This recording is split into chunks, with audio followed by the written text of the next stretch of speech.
वंदे दोस्तों, बाक्षी के समृद्धवाद विजन के अंतर्गत मैं वरुण कुमार आपका हार्दिक अभिनंदन करता हूं। अभी हमारी एक वीडियो थी जो हमने करी थी सर्कुलेट। उसमें हमारे एक शुभचिंतक हैं, अच्छे शुभचिंतक हैं।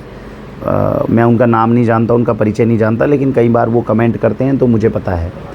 और इस बार उनकी वीडियो पे उन्होंने कहा कि वरुण जी, उसमें पूरी वीडियो के अंदर बेसिकली क्या था कि मैं अपने मित्र से बात कर रहा था तो एक अपशब्द जो था वो उपयोग में आ गया था। तो उन्होंने कहा भाई आपके मुंह से जो अपशब्द है वो अच्छा नहीं लगता। तो हमने उसके अंदर उनको एक जो था उसके अंदर मतलब एक तर्क बताया था हमारा कि ये अपशब्दों का उपयोग करना क्यों ज़रूरी है। देखो, आज की इस वीडियो में मैं आपको बताऊंगा कुछ ऐसी चीज़ें जो मुझे लगता नहीं भारत में हमारे अलावा कोई बोलने की हिम्मत भी करेगा, और इसके लिए देखो हम जाने भी जाते हैं। ये चैनल जो है वो बनाया इसलिए गया है कि भैया जो प्रैक्टिकल चीज़ है उसके बारे में बात करें। थ्योरी के बाद मैंने एक से एक धर्मात्मा, एक से एक पुण्य आत्माओं के बारे में, प्रेमानंद जी महाराज के बारे में हम बात करते हैं। वो काफ़ी हद तक सत्यता की बात करते हैं, बताने की कोशिश करते हैं, लेकिन इतने ग्राउंड लेवल पर जो सच्चाई है वो मेरे ख्याल से बोलने की हिम्मत देश में बहुत कम लोग करते हैं। और यही हमारे चैनल की खास बात है। हम भी इसलिए बोल पा रहे हैं क्योंकि आप सब लोग समझदार हैं। आप सब जब हमारी वीडियो देखते हैं तो आप ये उम्मीद नहीं करते कि यार दिखावा तो दुनिया में चल ही रहा है वरुण जी, जो बेसिक ग्राउंड लेवल की चीज़ है वो बताओ। आज मैं आपको बताऊंगा वो चीज़ें जो मेरे अंदर, जो दुनिया को लगती है कि बुराइयां हैं, लेकिन मेरे लिए वो निहायत ज़रूरी हैं। वो बुराइयां मेरी प्रकृति के कारण मुझ में नहीं आई, उनको डेलिबरेटली चूज़ किया गया, सिलेक्ट किया गया, एक्सेप्ट किया गया, और उसके बाद में उनको और ज़्यादा, वो कहते हैं ना कि उसको उस एनर्जी को हार्नेस किया गया, उसको जो है और ज़्यादा शाइनिंग उसमें दी गई, पॉलिशिंग दी गई, ताकि वो जिस ऑब्जेक्टिव के लिए वो बुराइयां मुझ में आई हैं वो मैं अपनी जो चीज़ें मैं अकम्प्लिश करना चाहता हूं उनको पूरा कर सके। तो आज की वीडियो बहुत शानदार है। वो लोग इस वीडियो को ना देखें, वैसे तो हम शुरू में बता देते हैं, मैंने शायद लगा भी दूंगा अगर कुछ ऐसे अपशब्दों का उपयोग होगा जिनको अपशब्दों से परहेज़ है। आपको लगता है जी हम माँ बहन की गालियाँ और ये सब होता है जी हमें परहेज़ है। वैसे मैं वीडियो में आप सबसे जब बात करता हूँ तब थोड़ी यूज़ होती हैं ये। कोशिश करूँगा इस वीडियो में भी नहीं है भाई, गालियाँ जहाँ पे आवश्यकता नहीं है वहाँ पे क्यों हो, है ना। तो आप सबसे बात करते हैं तब थोड़ी अपशब्दों का उपयोग होता है, लेकिन मैं अपशब्दों का उपयोग बहुत ज़बरदस्त करता हूँ। आपके साथ वीडियो में ना रहूँ, अगर कोई एक आम आदमी मेरे साथ में बैठा हो, जब मैं उससे बात करता हूँ तो बहुत यूज़ करता हूँ। आज मैं आपको बताऊँगा उन अपशब्दों को यूज़ करने का रीज़न क्यों है। और मैंने अपनी ज़िंदगी में बिना तर्क के कोई चीज़ नहीं उठाई। कोई चीज़ ऐसी मेरी ज़िंदगी में सुबह से शाम तक ऐसी नहीं होती जिसको मैं अपनी ज़िंदगी में आने दे रहा हूँ और उसके पीछे तर्क ना हो। मैं इतना तर्कशील व्यक्ति हूँ। तो अब मैं आपको बताता हूँ कि मेरे अंदर जो बुराई है वो क्या है। पहली बुराई मेरे अंदर क्या है कि मैं अपशब्दों का उपयोग बहुत करता हूँ, ये पहली बुराई है। दूसरी बुराई मेरे अंदर क्या है कि मैं शराब का सेवन करता हूँ, ठीक है। और ये दो बुराई के बाद तीसरी बुराई मेरे अंदर क्या है कि कम बोलना, सीधा बोलना और सटीक बोलना, और जिसको आप बोलते हैं ना तानाशाही, ये तानाशाही है। आप समझे, मुख्य रूप से ये तीन बुराइयां हैं जो मेरे अंदर आई हैं। और मैंने आपको क्या कहा, ये तीन बुराइयां आई नहीं हैं, इनको आने दिया गया है, इनको बड़ी शार्पनेस के साथ सिलेक्ट किया गया है। ये मेरे जीवन में मुझे फ़ायदा कैसे पहुंचा सकती है उसके लिए इसको तैयार किया गया है। तो प्रैक्टिकलिटी में आज हम समझेंगे कि तीनों बुराइयां जो मेरे पास हैं ये किस तरीके से मेरी मदद कर रही हैं जीवन में मुझे आगे बढ़ाने में और चीज़ों के समाधान आसानी से करने में। इनको हम इस वीडियो में समझने का प्रयत्न करेंगे। सबसे पहली बुराई अपशब्द। अब अपशब्दों के अंदर होता है कि भैया आप बात कर रहे हैं, जैसे पिछली वीडियो जो थी उसमें जिन्होंने कमेंट किया, मैं मान कर चलूँ शायद देवी जी होंगी, क्योंकि लड़के तो यूजुअली जो है इस तरह की बात नहीं, लड़कों के लिए एक आम बात होती है ना, बात करते करते माँ बहन की बात जो है वो निकलती है, तो लड़के इस फीलिंग को समझते हैं। जो लड़कियां हैं उनको शायद ये चीज़ समझने में कई बार मुश्किल आती है। इसके भी मैं आपको दो पक्ष बताऊंगा अभी जो मैं बताऊंगा। तो यूजुअली क्या था कि उनको जैसे आपत्ति, मैं बात कर रहा हूँ अपने मित्र से और मैंने बीच में जो है बहन की थोड़ी बहुत ऐसा कुछ बोल दिया, तो उनको आपत्ति हुई। वो अपनी जगह गलत नहीं है।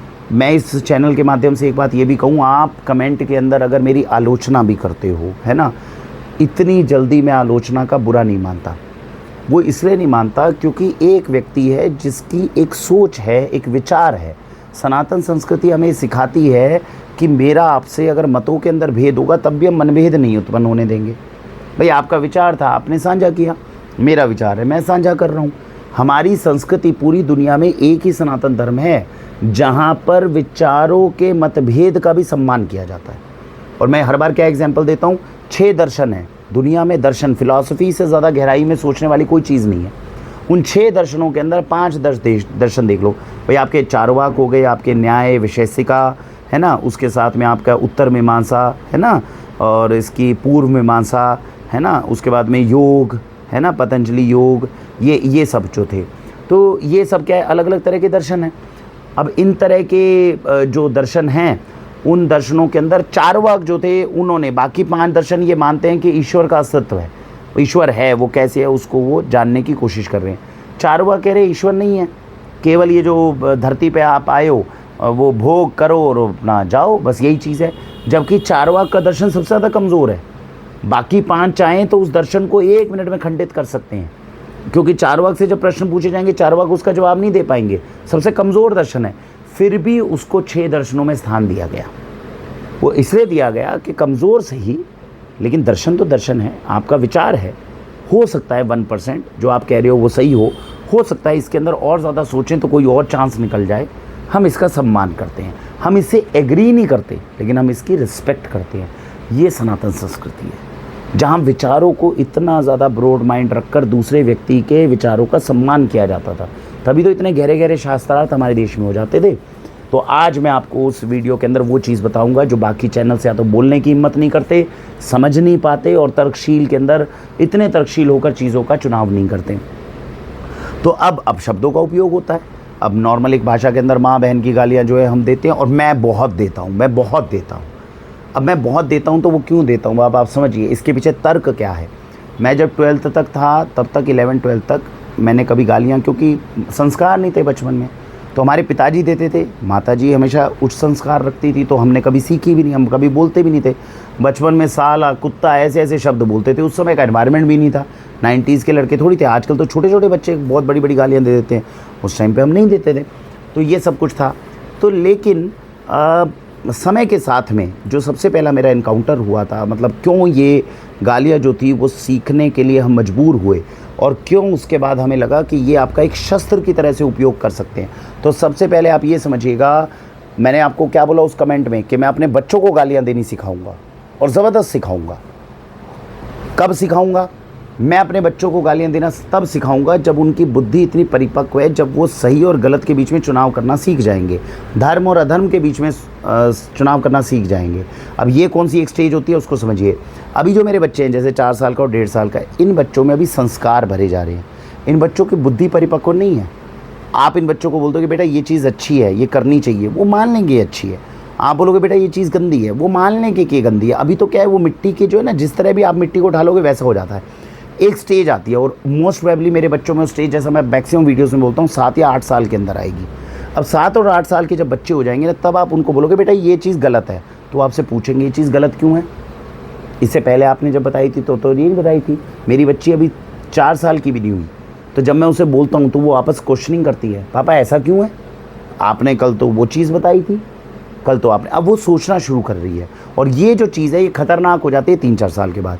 तो जब बच्चा क्वेश्चनिंग करना, सोचना शुरू कर देगा, उस समय पे उनको ये चीज़ हैंड ओवर की जाती है कि इसको हथियार की तरह कैसे यूज़ करना है, खुद की सुरक्षा के लिए कैसे यूज़ करना है। गालियाँ देना, अपशब्दों का उपयोग करना, ये दुनिया के सबसे बेहतरीन हथियारों में से एक यूज़ होता है। अब जिसको नहीं है, इसकी नॉलेज भाई नहीं है, हमारे लिए तो हमने हथियार की तरह यूज़ किया और हमें जीत हुई है, हासिल हुई है। लड़ाइयाँ अभी तक मैंने आपको ऑटोबायोग्राफी में कितनी बताई हैं कि बचपन से लेके अब तक हुई हैं। तो भैया गर्जन के अंदर उपयोग होती हैं ये। अब ये कैसे होते हैं इसको समझो आप। अब जो बहन या भाई जिन्होंने कमेंट किया था, मैं गारंटी देता हूँ जिस सर्कमस्टेंसेस के अंदर मैं रहा हूँ और मुझे जीत हासिल हुई है, आप उसमें खुद को डाल लो, आप जीत नहीं पाओगे। हो सकता है कोई बिरला होगा जो हज़ारों लाखों करोड़ों में एक ऐसा होगा जो बिना अपशब्दों के उपयोग के उस लड़ाई को जीत जाए। अदरवाइज़ वो लड़ाई जिस सर्कमस्टेंसेस में बता रहा हूँ वहाँ पे जीतनी बड़ी मुश्किल है। कहाँ कहाँ जगह पे हमें जीत हासिल हुई है अपशब्दों का उपयोग करके, वो समझिए। मैं 11th में था, मेरे पिताजी जो थे वो माताजी को ज़्यादा सपोर्ट नहीं करते थे। मेरी माताजी पानीपत में थी और एक दुकान से जाके एक लैंप ले आई। वो लैंप जो था वो घर पे लेकर आए और वो ख़राब निकला, तो माताजी उनके पास वापस गए। तो माता जी जो है उनके पास जाके उन्होंने अगले दिन आश्रम आती जाती थी, उन्होंने कहा भैया लैंप है। उसने कहा जी मैं तो चेंज नहीं करूँगा, मेरे यहाँ से तो ठीक लेके गए थे, मैं चला के लेके गया, घर जाके ख़राब हो गया, मेरा क्या है। तो माता जी को बड़ा गुस्सा आया। अब माता जी हैं वो तो कोई माँ बहन की गालियाँ दे नहीं सकती, उन्होंने उसको 2 हरी कोटी सुना भी दी और लेकिन उसने नहीं बदला, वापस आ गई। अब जब वापस आ गई तो घर के अंदर बातचीत हो रही थी, तो तब थोड़े 11-12 में बच्चे समझदार हो जाते हैं। मैंने कहा जी क्या हो गया? कहते ये लैंप लेकर आए थे, कमीना कुत्ता जो थोड़ी बहुत गालियाँ माता जी देती हैं वो देख लिए और इस तरह से जो है अब गुस्सा भी आ रहा है, दिमाग भी गर्म हो रहा है। तो मैंने कहा चलो मैं चलता हूँ साथ में, दोबारा ट्राई करते हैं, क्या दिक्कत है, चलो मेरे साथ स्कूटर पे। तो मैं स्कूटर होता था उस समय, उसमें लेकर गया। अब वहाँ लेकर गए तो मैं उस समय पे बता रहा हूँ, जो गालियाँ हमें थोड़ी बहुत देनी आती थी, लेकिन हमने कभी ये नहीं समझा था कि इसके फ़ायदे क्या क्या हो सकते हैं। अब वो सरदार जी थे, अब उनके पास में गए तो जाने के बाद मैंने कहा सरदार जी क्या हो गया, ये लैंप लेकर गए, कोई तो दुकानदारी के नाम की चीज़ होती होगी भाई, दुकानदारी में व्यापार ऐसा थोड़ी हो गया कि उठा के कुछ भी आप दे दोगे। और उन्होंने माँ बहन की गालियाँ जो है वो थोड़ी सी देनी शुरू कर दी सरदार जी ने। अब जब शुरू करी देनी तो हमने भी दबा के दी माँ बहन की गालियाँ। अच्छा, गुस्सा और क्रोध हमारे अंदर पहले से ही है, मैंने क्या बताया, सूर्य और मंगल का प्रभाव ज़बरदस्त है हमारे ऊपर। अब जब गालियों के साथ हमने अपनी पावर के साथ उनको गालियाँ वापस देनी शुरू करी, तब भैया सरदार जी को लगा ये बंदा तो दमदार है भाई। तो दमदार है तो वो दमदार है, तो उन्होंने कहा अब वो दुकान के ऊपर, क्योंकि ऊंची आवाज़ है एक तो हमारी, ऊपर से गालियाँ, ऊपर से क्रोध, तो 3 चीज़ों का डेडली कॉम्बिनेशन बन गया दुकान पे। अब जब 3 कॉम्बिनेशन इस तरह का डेडली बन जाता है तब सामने वाला व्यक्ति घबराने लग जाता है। अब ये देख कर के भाई ये ड्रामा व्रामा जो है ज़्यादा फैल जाएगा, उसने कहा ले यार तू अपना लैंप ले और निकल। अब जब मुझे याद है मैं जब वहाँ से स्कूटर पे वापस आ रहा था तो माता जी ठीक है, माता जी ने कहा ठीक है हो गया, माता जी अपनी बोल रही थी। मैं ये समझ रहा था कि ये जो जीत हुई है इस लड़ाई के अंदर, इसके कारण क्या थे। तो तब मुझे पता चला कि ये जो अपशब्द होते हैं ये शस्त्रों की तरह उपयोग होते हैं। दूसरा एग्जाम्पल मैं आपको देता हूँ, आपने बॉर्डर फिल्म देखी है 1971 की, वो फिल्म के अंदर वो वाली जो बॉर्डर फिल्म है सन्नी देओल वाली, अब वो सीन पे आना जब पाकिस्तानी लोग टैंक लेके सामने खड़े हैं, अब वो कितनी बदतमीज़ी से और कितने लो ग्रेड की बात जो है वो कुलदीप जी को, चांदपुरी को बोलते हैं। अब वो फिल्म है, देखो नेशनल लेवल की फिल्म है, और सन्नी देओल का गुस्सा आप समझ सकते हो, जो उसके अंदर गुस्सा आ रहा है उस समय पे। आम आदमी इस गुस्से के अंदर, वो आपके शब्दों से पता चल रहा है सन्नी देओल माँ बहन की गाली। जब आप उसको डायलॉग के सुनोगे ना तो आपको लगे नेशनल फिल्म थी तो उसने रोक लिया, अगर नेशनल फिल्म नहीं होती तो पक्का अगर वहाँ पे बॉर्डर के ऊपर सैनिक, क्या सोच रहे हो आप, सैनिक वहाँ पे गोली चलाते हुए ये कहेगा तेरा, सीधी माँ बहन की गालियाँ दी जाती हैं, वो जोश का कारण बनती हैं उनकी। एलओसी फिल्म में तो बाकायदा दिखाई गई हैं। तो होता क्या है, ये जिन लोगों को, जिन्होंने गालियाँ नहीं दी, जिन्होंने इस पर रिसर्च नहीं करी, वो अलग समझ ले, गालियाँ आपके अंदर डिप्रेशन नहीं आने देती। अब ये गालियों के अंदर आप रिसर्च करने बैठ जाओ, माँ को कहा बुरा, बाप को बुरा कहा, वो आपका काम है भाई। मुझे ये पता है कि मेरी ज़िंदगी के अंदर कोई मुश्किल आई और मुश्किल के अंदर हमने कहा तेरी बहन का, जैसे ही हम आगे आएंगे भैया, ये एक गालियाँ जो है ना, जैसे हम अंग्रेज़ी, हिंदी, संस्कृत, ये 3 भाषाओं के अंदर पारंगत होती है, गालियाँ अपने आप में एक लैंग्वेज है that is carrying an emotion along with it. अब जिसको ये लैंग्वेज आती ही नहीं वो कुछ मर्जी बोले, तुम संस्कृत में बोले, तुम हिंदी में बोले, हमने इसके अंदर भैया एक्सपर्टीज़ गेन की हुई है, हमारे लिए तो हथियार है बढ़िया। तो सन्नी देओल क्या कर रहा है, वो सामने वाला बदतमीज़ी कर रहा है, आप डायलॉग सुनना। तो अब वो नेशनल फिल्म है तो उसको अपने शब्द रोक कर गुस्सा करना है सन्नी देओल को, वरना जिस तरीके से सन्नी देओल डायलॉग डिलीवर कर रहा है, इट इज़ एब्सोल्युटली क्लियर कि वो जो है उसके अंदर गाली देकर ही वापस बात करेगा उससे, और बिना गाली बात दिए, मतलब बिना गाली को डाले हुए उन्होंने को बॉर्डर फिल्म के अंदर मजबूर होना पड़ा कि जिसको तुम बच्चा कह रहे हो तो आप प्यो है, वो है कि नहीं, और वहाँ से भी गाली। अब वहाँ से अगर 2 शब्द गाली के आ जाएं और आप गाली वापस नहीं दे रहे हो, जो आपका दुश्मन जिस भाषा में बात करता है ना, आपको उस भाषा के अंदर जवाब देना आना चाहिए। सामने वाला तो माँ बहन की गालियाँ दे रहा हो और आप उसको डायलॉग डिलीवरी कर रहे हो, इट इज़ पॉसिबल, मैं ये नहीं कह रहा इट इज़ नॉट पॉसिबल, लाखों करोड़ों में एक बंदा होगा जो इस तरह से लड़ाई जीत पाएगा। It is very very difficult.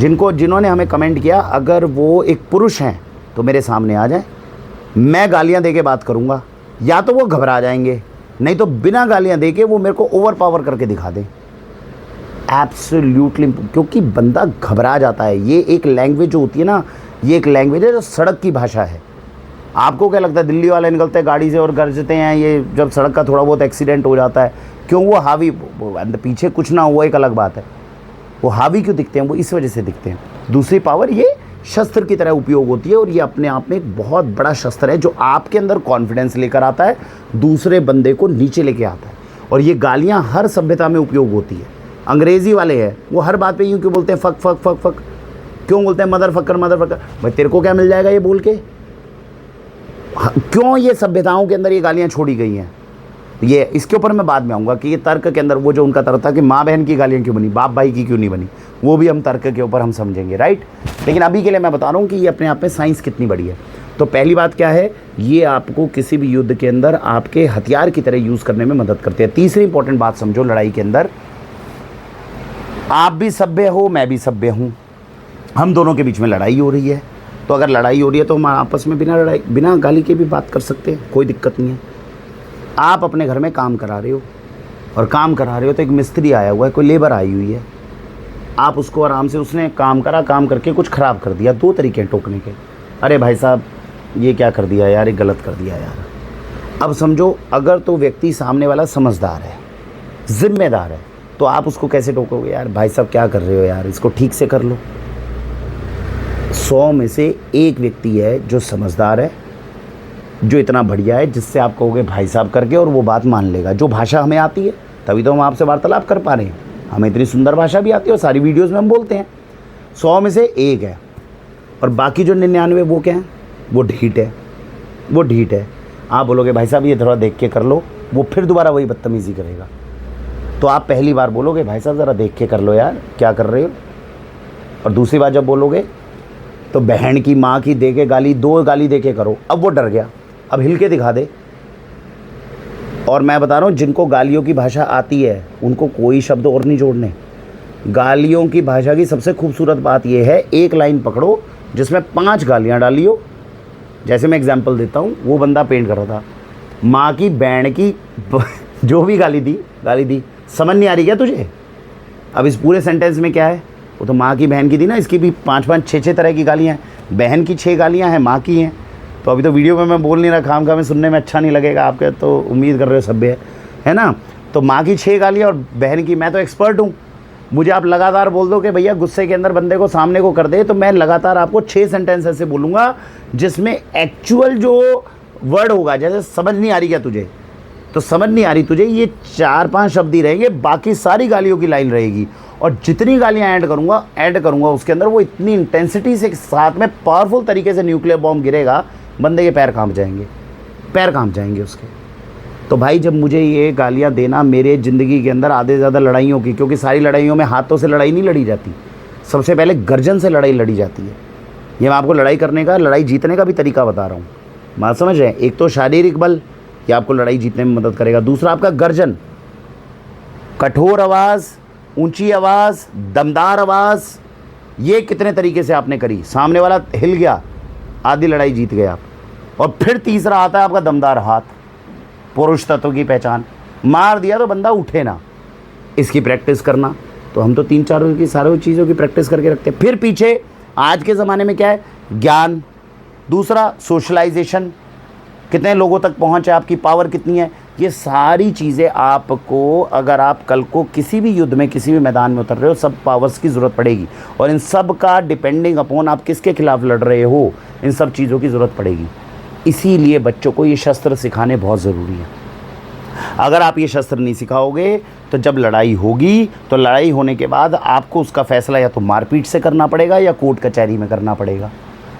और गालियों की भाषा अगर किसी व्यक्ति को आती हो तो वो वहीं पर अगर सही तरीके से उसका उपयोग करे तो हाथों की मारपीट बच जाती है, क्योंकि दूसरे वाला दब जाता है। मारपीट भी बच जाएगी, कोर्ट कचहरी भी बच जाएंगे, अगर आप अपनी जगह धर्म अनुसार सही हो तो।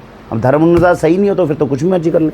तो पहली बात मैंने आपको क्या बताई, अब शब्दों की उपयोग करके इस भाषा का ज्ञान अगर प्रॉपर तरीके से, सही तरीके से लिया जाए तो ये आपको ज़िंदगी के अंदर बहुत सारे युद्धों के अंदर जीत दिलवाती है।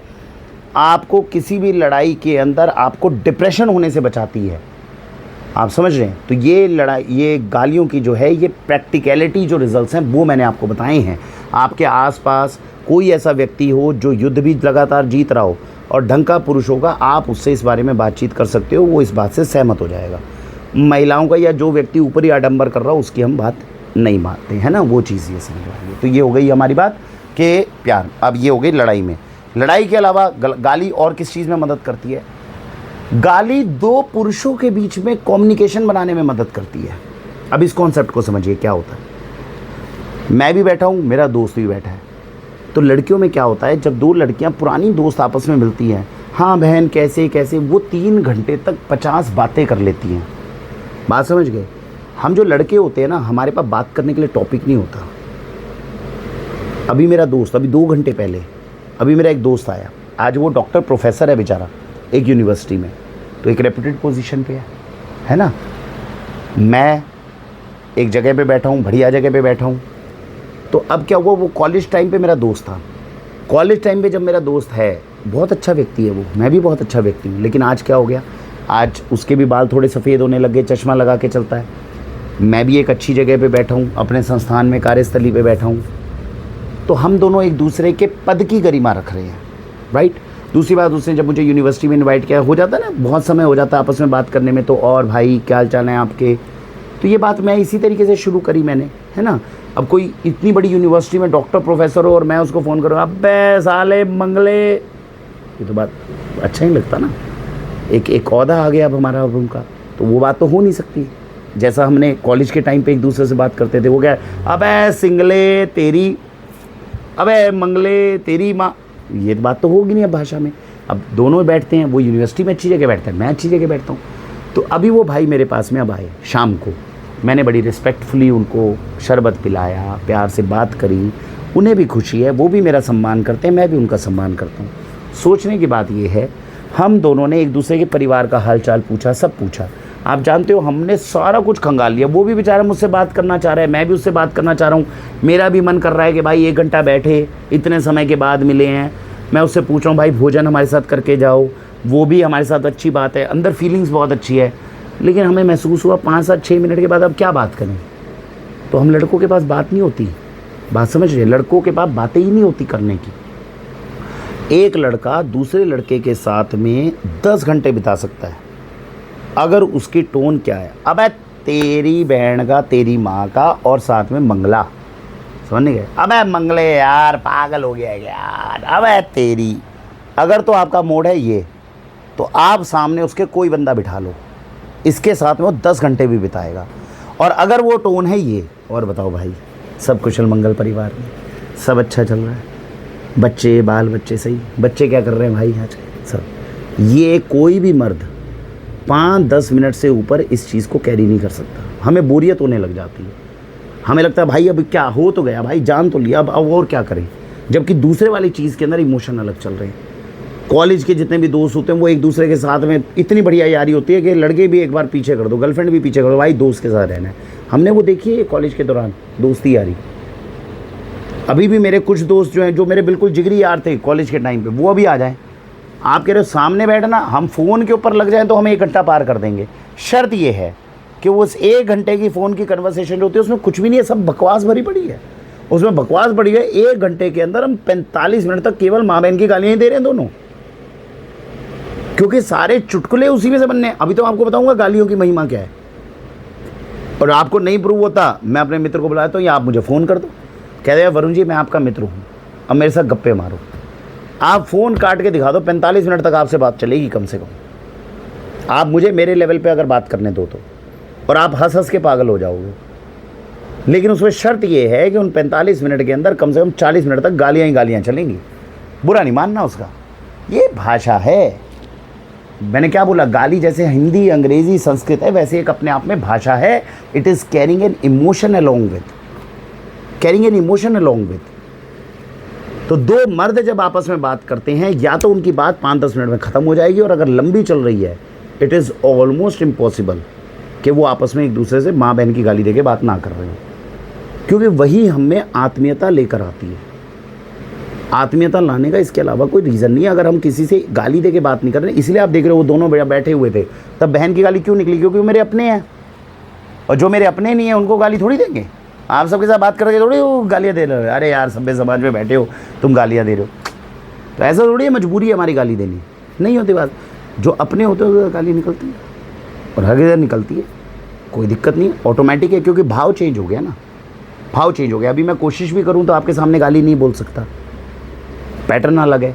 वहाँ पे बैठते हैं, ना भी चाहेंगे तो भी गाली निकलेगी क्योंकि कंफर्टेबल हैं, दोनों का पैटर्न अलग है, ठीक है। तो दूसरी चीज़ क्या हुई कि ये चीज़ आपके अंदर आत्मीयता का भाव जगाती है। दो मर्द आपस में बैठ के गालियाँ देने की अगर फ्रीडम दे दोगे तो भाई वो लंबा खेल लेंगे। गालियाँ नहीं देनी, और औपचारिकता का जो मैंने आपको तरीका बताया, इसके साथ में आप ज़्यादा लंबी बातचीत नहीं कर सकते। मिले, प्यार मोहब्बत आराम से, ठीक है, हाय हेलो। और याद रखना, जिनके साथ गाली देकर मैं 45 मिनट तक बात नहीं कर सकता, सुख दुख में उसके साथ खड़ा नहीं हो सकता। अब जो आज आए हैं डॉक्टर प्रोफेसर मोहित मंगला, मेरे मित्र हैं, वो कौन सी वो यूनिवर्सिटी है, जीडी गोयनका यूनिवर्सिटी, उसमें इतने बड़े पद पे है।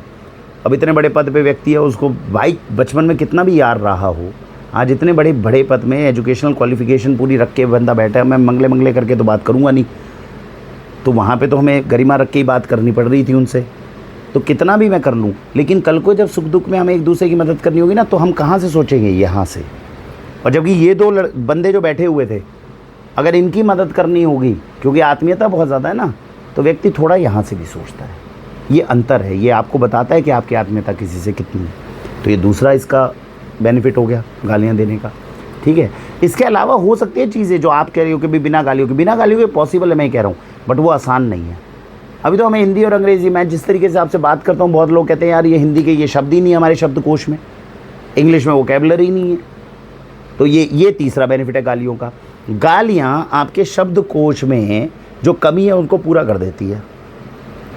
आप समझे, मैं किसी भी बंदे से बात कर रहा हूँ तो उसके अंदर अब क्या है वो शब्द, बैन।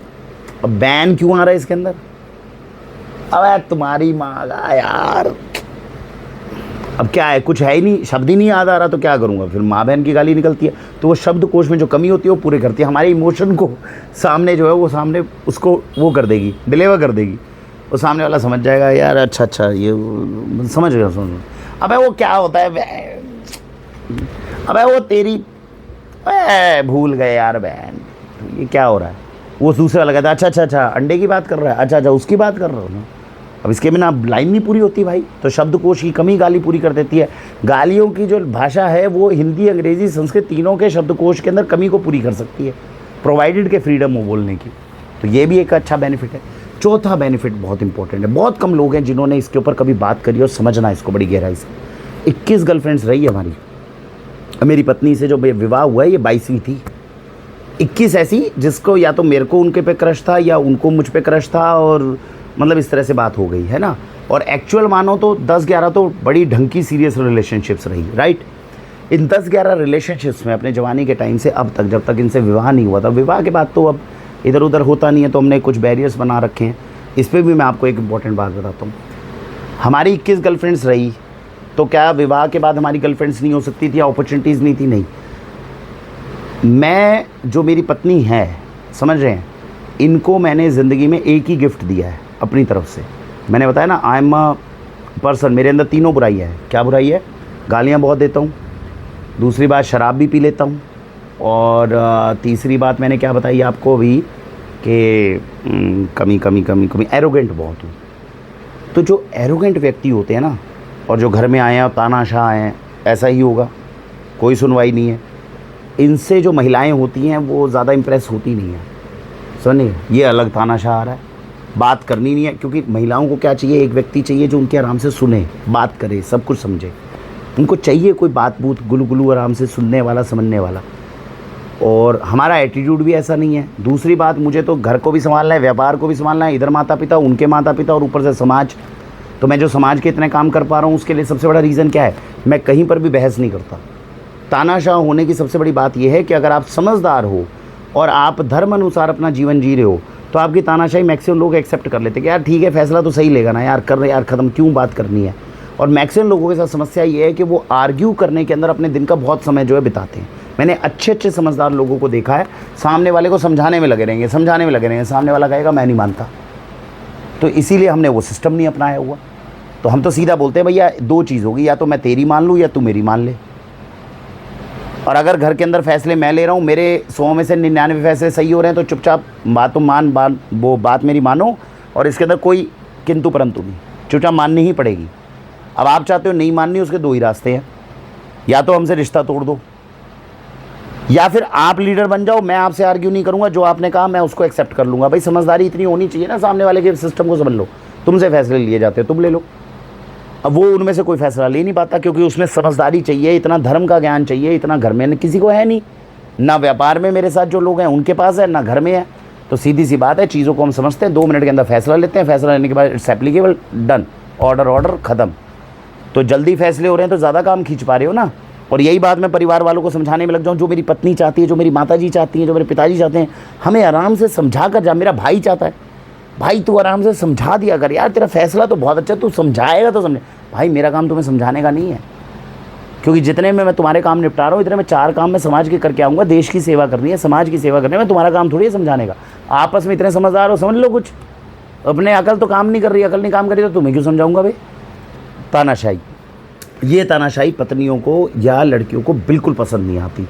उनको बिल्कुल पसंद नहीं आता कि कोई व्यक्ति आए और सीधा ऑर्डर देके चला जाए। हमारे घर में चलता है। गालियाँ जो होती हैं, मैं आपको बता रहा हूँ, ये महिलाओं के अंदर आत्मीयता का भाव जगाने का। भाई ये जो व्यक्ति है, जो मर्द है, ये मेरा मर्द है। मैं गाली देके किसी बाहर की महिला से बात नहीं कर सकता। आप ध्यान से समझना, कोई भी महिला है हमारी दुकान में आती है, हम गाली दे सकते हैं? नहीं दे सकते। क्यों? क्योंकि मैंने जो पहले में बताया, आत्मीयता नहीं है। और हमारी पत्नी है, वो एक चुटकुला आ रहा था, वो चुटकुला आ रहा था किसका? अनिरुद्ध महाराज का। आजकल है ना वो पूकी महाराज जी, वो दिख रहे हैं। तो अनिरुद्ध महाराज जी क्या कहते हैं, तो वो उनसे पूछती हैं, जो महिला थी, कि महाराज जी हमें लगता है कि राम जी का नाम जपेंगे तो कृष्ण जी बुरा मान जाएंगे, कृष्ण जी का जपेंगे तो दुर्गा जी बुरा मान जाएंगी, तो हमें लगता है कि हम सबका ही नाम कैसे जपेंगे, ये तो बड़ी मुश्किल हो जाएगी। अब अनिरुद्ध महाराज जी जो है उनको समझाना चाह रहे हैं। वो उनको समझाने के लिए क्या पूछते हैं, अच्छा बहन ये बताओ तुम्हारे पतिदेव जो हैं तुम्हें किस नाम से बुलाते हैं? तो वो जवाब क्या देती है, नाम से तो बुलाते ही नहीं हैं। कहते नाम से नहीं बुलाते, फिर कैसे बुलाते? गाली देकर बुलाते हैं। तो अनिरुद्ध महाराज जी क्या कहते हैं, अच्छा गाली देके बुलाते हैं? कौन सी गाली देके बुलाते हैं? अब वो बेचारी सकपक आ गई, इधर उधर देख रही है। अब ऐसी गालियां देते हैं जो यहाँ पर तो नहीं बता सकते। तो होता क्या है, जो पुरुष है वो घर में अपनी औरत को गालियां ही देकर बुलाता है। और अगर हम गालियां ना दें, मैंने ये एक्चुअली रिसर्च करके पूरा पास किया था, तो ये तो हमारी पत्नी है, तो इनको सुबह से शाम तक भाई क्या बोलोगे आप उनका नाम आंचल है, आप आंचल बुलाओगे? आंचल भाई पड़ोसन थोड़ी है भाई जो नाम से बुला रहे हो, ठीक है जी। बेबी, डार्लिंग, ये सब बुलाओगे तो भाई मर्द हैं यार, तो हम क्या बेबी बेबी करते फिरेंगे? ये भी मूंछों का सवाल आ गया। अब आप पति हो ना, तो दिखाना भी तो है पुरुष तत्व, तो बेबी बेबी भी नहीं कर सकते, ठीक है जी। तो ये दूसरा ये काम हो गया। तो और महिलाओं की गलती क्या होती है बेचारों की, अब जब आप समझदार हो, दूसरा बेचारा समझदार नहीं है, तो हर बेचारी को आधे घंटे में थोड़ी गलती भी करनी है। तो जब गलती कर रही है तो आत्मीयता का भाव कैसे निकलेगा? गाली से निकलेगा। अब आप कहते हो वरुण जी ये तो कोई तरीका नहीं हुआ, गालियों के बिना तो है हमारे घर में, आपके घर में होती होगी बातचीत, आपके घर में होती होगी। तो पति पत्नी के बीच में जो है हर छोटी सी चीज़ पे नोक झोंक होती है। नोक झोंक हमारे यहाँ भी होती है, लेकिन हमारे यहाँ बहस नहीं होती। हमारे यहाँ बहस ज़्यादा लंबी नहीं होती, उसके सिस्टम्स बनाए हुए हैं। और दूसरी बात क्या है, आत्मीयता के थ्रू मेरे अपने हैं, उनको पता है कि हमें माँ बहन की गालियाँ पड़ेंगी। और जैसे ही मैंने बीच में, मेरी पत्नी ने भी, और मेरी पत्नी से पहले एक बहुत सीरियस रिलेशनशिप की एक गर्लफ्रेंड थी, तो उनसे एक दिन बात हो रही थी, तो एक दिन गुस्सा मान गई, वो मेरी पहले वाली गर्लफ्रेंड, तो गुस्सा मान गई, ये क्या बदतमीज़ी होती है, हमारी कोई इज्जत नहीं है, हम जब भी तुम्हारे पास आते हैं तुम माँ बहन की गालियाँ दे के बात करते हो। तो मैंने कहा भाई ये बात तो आपकी ठीक है, गालियाँ दे के बात तो नहीं करनी चाहिए। कहते फिर? मैंने कहा चलिए आज से हम संकल्प लेते हैं कि हम आपसे गालियाँ दे के बात नहीं करेंगे। गर्लफ्रेंड थी पहली, रात को बात होती थी, 9 से 12 तक बात होती थी। तो बात होती थी तो जैसे मैंने बताया कंफर्टेबल तरीके से बात करोगे। गालियाँ आत्मीयता का प्रतीक हैं, ये हमने उस दिन स्थापित करके बताया था। तो उन्होंने आपत्ति दर्ज करी, ये क्या बात होती है, तुम 7 दिन गालियाँ देते रहते हो, गालियाँ देनी गंदी बात है। जैसे हमारे यूज़र ने कमेंट ने लिख दिया, गालियाँ देनी तो गंदी बात है, ये नहीं करनी चाहिए। हमने उनको कह दिया ठीक है जी, हम आपसे, भाई हिंदी तो है ही हमारी अच्छी, तो हिंदी के अंदर हमने बोला हम आपसे आप करके बात करेंगे और संकल्प लेते हम गाली नहीं देंगे। कहते ठीक है। अब रात को बात हो रही है, तो जब रात को बात हो रही है तो वो कह रही है और बताओ दिन में क्या रहा? बस जी सब अच्छा रहा जी, आप बताइए, परिवार में सब कुशल मंगल, सब अच्छा चल रहा है। अब ये भाव जो है गर्लफ्रेंड बॉयफ्रेंड के बीच में, आप इस भाषा में बात कर लो। बात नहीं समझ गए? आपको नहीं समझ में आ रहा, और बढ़ा के दिखाऊं? भाई बात ही नहीं मिलेगी ना, क्योंकि शब्दावली बदल गई। ये जो शब्दावली अब आपकी बदल गई, गर्लफ्रेंड बॉयफ्रेंड आपस में इस तरह बात नहीं कर सकते। तो अब वो मुझे कह रही है तुम मुझे आप करके क्यों बात कर। मैंने कहा आप बोलना तो अच्छी बात है, तू और तुम की शब्दावली का उपयोग करना क्या अच्छी बात है जी। मैंने कहा मैं तो आपको जी भी बोलूँगा। उनका नाम वैसे तो दूसरा है, फिर भी मान लो उनका नाम अर्चना मान लो। तो अर्चना जी ये तो बात गलत है, हम तो आपके लिए अब बिल्कुल अच्छे इंसान बनेंगे, मृदु भाषा आपके लिए उपयोग करेंगे, जब भी आपसे बात करेंगे हाथ जोड़कर करेंगे, प्यार से करेंगे। और बताइए पूरे दिन में आज कैसा रहा आपका पूरा सत्र? आज जब आप महाविद्यालय में गई तो वहाँ पे सबने आपसे अच्छे से बात करी, सब बढ़िया रहा? तो वो वापस अनकंफर्टेबल हो रही है बात करने में, कह रहे यार मुझे कुछ समझ में नहीं आ रहा है, ये तुम कैसे बात कर रहे हो। तो मैंने कहा जी इसमें हमारी तो कोई गलती नहीं है, आपने हमसे कहा कि अच्छे से बात करनी चाहिए, हम तो आपसे अच्छे से ही बात कर रहे हैं। और अर्चना जी आपको इस बात को समझना चाहिए कि जो संस्कारी जितने भी घरों के अंदर आपका कभी भी रिश्ता होगा, विवाह होगा, वहाँ पर आपसे दिन रात इसी तरीके से बात की जाएगी। अब इसकी आदत आपको भी थोड़ी डालनी चाहिए। तो जितनी अच्छे से बात करेंगे, जितनी मृदु भाषा में बात करेंगे, उतना हमारा और आपका संबंध जो है वो और ज़्यादा गहरा होता जाएगा। एक दूसरे के प्रति आदर का भाव जितना उत्पन्न होगा, उतना ही जो है जीवन हमारा कल को सकुशल होगा, बढ़िया होगा, अच्छा होगा। ये आपने लाइनें सुन ली। ये लाइन अगर आप अपनी गर्लफ्रेंड के साथ बोल रहे हो तो एक बात, इससे आत्मीयता स्थापित करनी बहुत मुश्किल है, नामुमकिन नहीं है, बहुत मुश्किल है।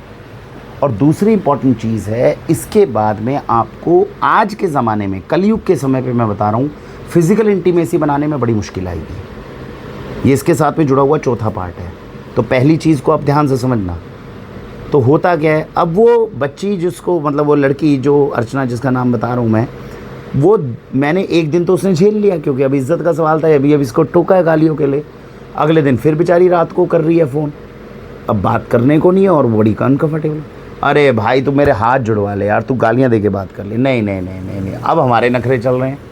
परेशान हो गई क्योंकि उससे ये टॉलरेट ही नहीं हो रहा इतना ज़्यादा अच्छापन।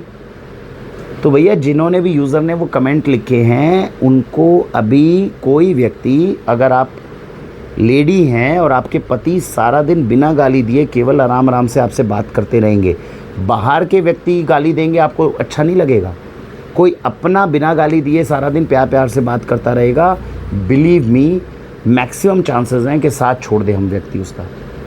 आप अपने पिता से एक्सपेक्ट नहीं करोगे गाली दे के बात करे, आप अपने भाइयों से शायद बात ना, मतलब ये ना एक्सपेक्ट करो गाली दे के बात करे।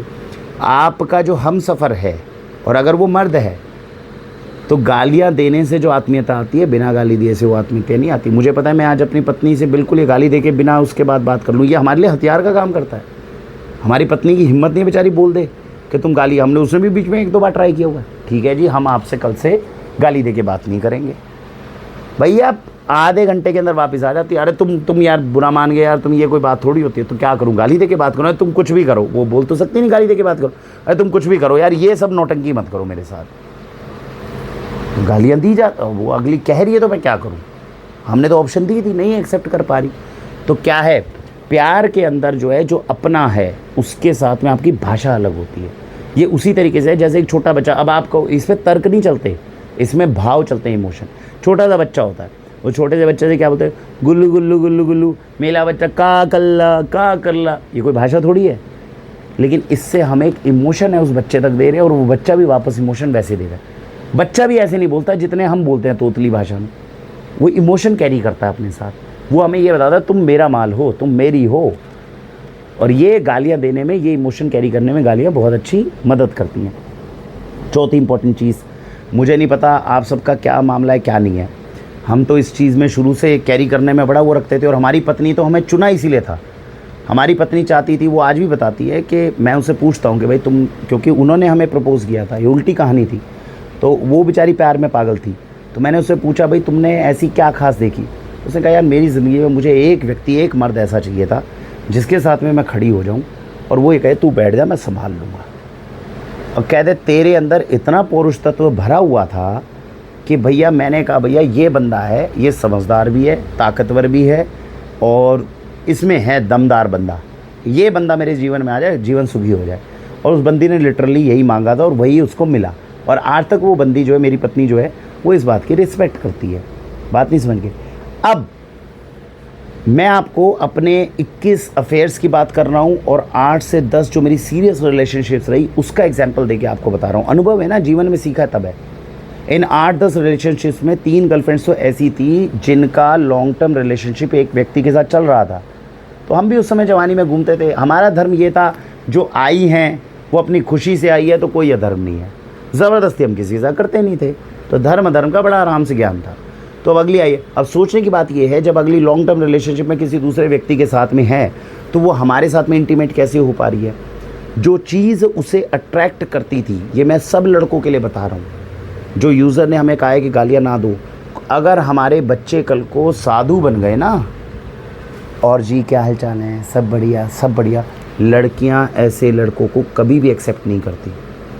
लड़कियां ऐसे लड़कों को दोस्त बना सकती हैं, यूज़ कर सकती हैं। They will never choose them as their husband. ये और ये करना, ये सौम्यता का प्रतीक है। आप स्वामी प्रेमानंद जी से ये उम्मीद करोगे कि वो ऐसे ऐसे बात करें। आप अपने पति से ये उम्मीद नहीं करोगे। आपको उसके अंदर शौर्य चाहिए, आपको उसके अंदर ताकत चाहिए, आपको उसके अंदर हर तरह के काम को संभालने की हिम्मत चाहिए। समाज के अंदर नीचे लेवल के बंदों को अलग संभाले, ऊपर को अलग संभाले। ये वो एक छवि होती है जिसको एक लड़की जो है वो समझती है। उसको पावर चाहिए, उसको एक बंदा चाहिए जो उसको स्टेबल लाइफ दे सके। ये सारी चीज़ें जो है ये सब मिलकर एक पुरुष को तैयार करती है। और इसके अंदर जो है आप ये समझिए कि क्या है, फिज़िकल इंटीमेसी करते वक्त, जब भी फिज़िकल इंटीमेसी होगी तब बहुत सारी लड़कियां हैं, वो आपने सुनी है ना आजकल फिल्मों में, now she says talk dirty to me. आप फ़ोन कॉल पे आप लगे हुए हो, आप यहाँ हो बैंगलोर के अंदर, मेरी गर्लफ्रेंड है। How will you convey your sexual feelings to the other person. कभी उसका बहुत गंदी बात करने का मन है, कभी अच्छी बात करने का मन है। आपको ये तीनों तरह की भाषाएं आनी चाहिए। अगर आपको नहीं आ रही हैं, you will not be able to satisfy her. आप सेटिस्फाई नहीं करोगे। ये जो लड़कियां जिनके 2-3 बेचारों के बॉयफ्रेंड्स थे, वो साधु बंदे थे बेचारे।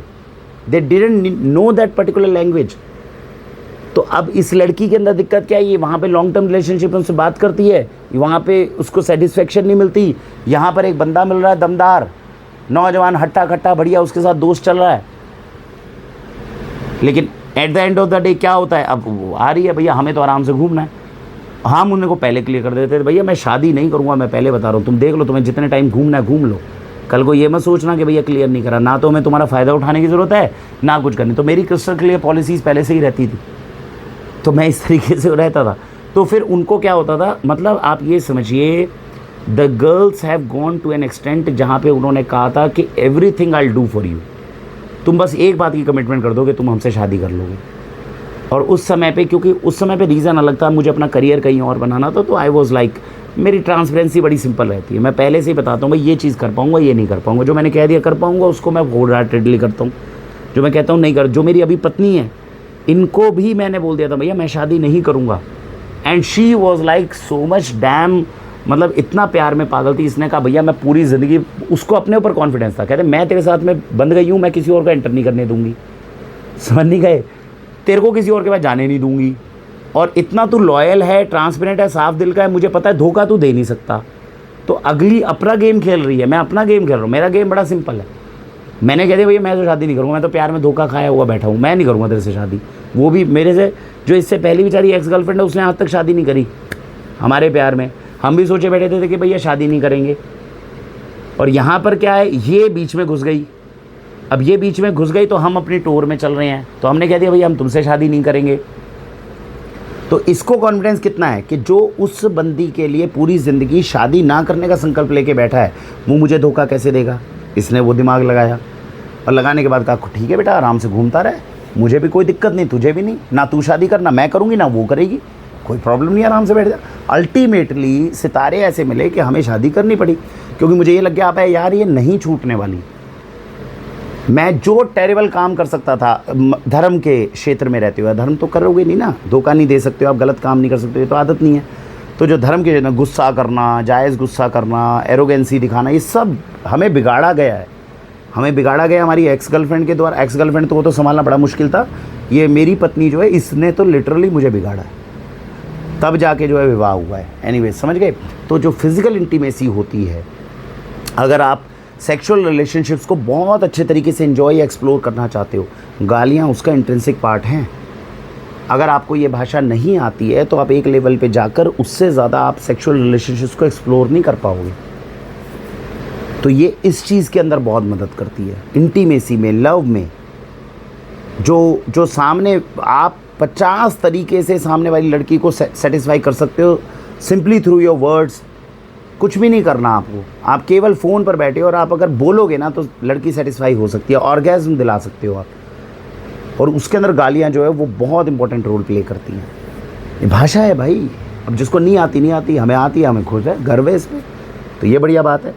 और इसमें गालियों का और क्या महिमा है गालियाँ सीखने की। गालियाँ चुटकुले बनाने में बहुत बड़ी मदद करती है। असंख्य ऐसे आप चुटकुले देखो जो कॉलेज में लड़के आपस में एक दूसरे को सुनाते हैं, आप उसमें से गालियाँ हटा दो, उस चुटकुले में कुछ बचेगा नहीं। अच्छा, इसी के साथ ध्यान आया, मेरा बहुत फेवरेट चुटकुला था ये, जो हम कॉलेज के टाइम पे जो थे हम करते थे। अब बात आई गई है तो हल्की बता देता हूँ, अब शब्दों का उपयोग किए बिना। एक बार हिंदुस्तान पाकिस्तान की हो रही है तो चलो यार चुटकुला भी सुनी लो, तुम भी क्यों वंचित रहो, है ना। तो एक बार क्या हो रहा है, हिंदुस्तान पाकिस्तान का युद्ध हो रहा था। तो हिंदुस्तान की सेना जो है वो पाकिस्तान में लाहौर तक पहुँच गई। तो जब लाहौर तक पहुँच गए, अब लाहौर पर कब्ज़ा होने वाला है 1-2 दिन में। तो 2 सैनिक थे वो बैठे हुए हैं, तो उसमें से एक सैनिक दूसरे को बोल रहा है, अच्छा नॉन वेज जोक है भाई, जिसको ज़्यादा दिक्कत हो वो बंद कर देना, है ना। वैसे तो इससे ज़्यादा नॉन वेज आजकल टीवी पे चल ही रहा है। एनीवेज नॉर्मल शोज़ में ही चल रहा है यार, माँ बहन वगैरह चल रही है, हम तो बहुत इसको सभ्यता से बना रहे हैं एपिसोड को, कोई भी दे सकता है। तो एनीवेज वो बैठे हुए थे, तो एक दूसरे को बोलता, अबे यार 1 महीना हो गया साला गोला बारूद दिन रात कुछ मिल नहीं रहा। अबे पाकिस्तान की लड़कियाँ ज़बरदस्त हैं भाई, ज़बरदस्त हैं। अब हो गया भाई, कह दे अब जीतने वाले हैं यार, कल तो लाहौर पे कब्ज़ा ही हो जाएगा, अब रिलैक्स करते हैं भाई, रिलैक्स करते हैं। तो दूसरे वाला बोलता, हाँ भाई रिलैक्स करते हैं। तो वहाँ से एक लड़की गुज़री, तो लड़की जब गुज़री तो पहले वाले ने दूसरे बोला, भाई लड़की बहुत ज़बरदस्त है, कर दूँ। तो जो समझ पा रहे हैं वो शब्द बीच में जोड़ दें। अब मैं आपको जो क्या मैं बिना गालियों के सुना रहा हूँ, इसमें समझना कितना मज़ा है, तो गालियों के साथ कितना मज़ा है। तो पहले वाले ने बोला कर दूँ, तो दूसरा बोला नहीं यार जाने दे। कह रहा है यार तेरी बहन इतना भी बोल रहे हो ना तेरी बहन का, तो सोचो इमोशन कितना कैरी हो रहा है। पूरी गाली का तो इमोशन का मज़ा ही अलग है।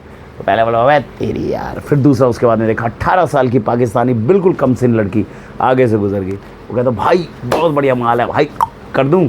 तो दूसरे वाला बोला अबे यार जाने दे। वो कह रहा है यार तेरी तू यार मेरी शाम ख़राब करेगा यार, लड़कियाँ नहीं आती इतनी आसानी से। फिर तीसरी 25 साल की एक लड़की वहाँ से गुजरी। तो पहले वाले ने दूसरे से पूछा भाई पाकिस्तानी इससे बढ़िया नहीं मिलेगी भाई, आखिरी अपॉर्चुनिटी है भाई, कर दूं। तो दूसरे ने बोला अबे यार जाने दे। वो यार दूसरा बंदा फ्रस्ट्रेटेड कह रहा साला 1 महीना हो गया, एक तो यहाँ आराम नहीं मिल रहा, साला मिल रहा है तो साला करने नहीं दे रहा। कह रहा भाई क्या हो रहा है यहाँ से। फिर उसके बाद में 40 साल की एक निकली, 40 साल की निकली, उसने बोला भाई अब करने दे भाई, आखिरी माल है भाई, इसके बाद में नहीं आएगा इससे बढ़िया माल भाई, करने दे, बोल कर दूं। तो दूसरा बोला अबे जाने दे यार आराम से जाने दे। वो सारा उसको गुस्सा आ गया, कह रहा यार छोड़ यार, तू आदमी यार बकवास आदमी है, तेरे साथ में कुछ नहीं हो सकता यार, तूने यार सारा मूड ख़राब कर दिया। इतनी देर में एक 70 साल की बुढ़िया जो थी वहाँ से गुजर रही थी। तो 70 साल की बुढ़िया गुजरी तो वो कह रहा अबे यार सारा तुमने आज मूड ख़राब कर दिया, बुढ़िया गुजर रही है भाई, साले अब क्या करूँ, इसको करूँ क्या। तो दूसरा बोला भाई इसको करते। उसको और गुस्सा आ गया, कहे साले यहाँ से 18 साल की गुजरी, 25 साल की गुजरी, 40 साल की गुजरी, ये 70 साल की बुढ़िया गुजर रही है, इसको तो करने को बोल रहा है। तो बोला भाई तू समझेगा नहीं, ये इमोशन की बात है। कह रहा क्या इमोशन की बात है यार, बकवास कर रहा तू। कि भाई इमोशन की बात है भाई, मैंने इस युद्ध को शुरू होने से पहले कसम खाई थी मैं पाकिस्तानियों की माँ कर दूंगा। तो अब ये जो मैंने आपको चुटकुला सुना है, इसके अंदर ये जो हंसी आई है ये बहुत थोड़ी हंसी आई है। इसके अंदर जितने शब्द में टक टुक टक थे वहाँ पे डाल दो प्रॉपर, और फिर अपने दोस्त को सुनाओ और मज़े से सुनाओ, तब पता चलेगा। ये हमने तब चुटकुला सुना था कॉलेज में गए थे, और इस चुटकुले को हमने 4 साल में इतना रगड़ा था भाई साहब, टॉप का चुटकुला था, आज भी याद है मुझे। तो मेरा ये कहने का मतलब है जो चुटकुले, अब मेरे 2 दोस्त हैं, उनसे अगर मैं फ़ोन पे बात करता हूँ, किसी जन्मदिन है कुछ है, अगर मैं आपको वो रिकॉर्डिंग सुनवा दूँ ना, तो आप कहोगे भाई ये काम गालियों के बिना नहीं हो सकता भाई, ये ज़िंदगी में गालियों से ही हो सकता है। जो चुटकुले जो नॉन वेज गालियों के साथ बनते हैं, हाँ मैंने बताया ना, उसमें से गालियाँ निकाल दो आप, उनकी कोई इमेज नहीं रहेगी। ये भी बड़ी मुश्किल से संभाला है मैंने आपसे गालियों के बिना। तो अगर थोड़ी बहुत हंसी आई है तो आप ये सोच लो कि वो किसी तरह बस मैंने एक्टिंग के थ्रू संभाल ली, अदरवाइज गालियों के बिना इसमें कुछ है ही नहीं, इसे पूरे चुटकुले में कुछ नहीं है। और आप इसमें नॉन वेज गालियाँ डाल दो तो ये चुटकुले से बढ़िया चुटकुला कोई नहीं है। तो ज़िंदगी में हंसी लाने के अंदर मदद करता है। अब आज ये स्टैंड अप कॉमेडियंस जितने आते हैं, क्यों बोलते हैं ये बीच बीच में गालियाँ? आप कितने भी थके हुए हो, लेकिन अब उसमें कपिल शर्मा भी एक कॉमेडी करता है, एक कॉमेडी वो भी करते हैं। आप कहते हो जी अरे कपिल शर्मा जो है बहुत बढ़िया आदमी, कपिल शर्मा बहुत बढ़िया आदमी है तो वो डबल मीनिंग जोक क्यों मारता है भाई? अब आप कहते हो भाई डबल मीनिंग जोक भी बता दो तो क्या बनेगा? तारक मेहता का उल्टा चश्मा।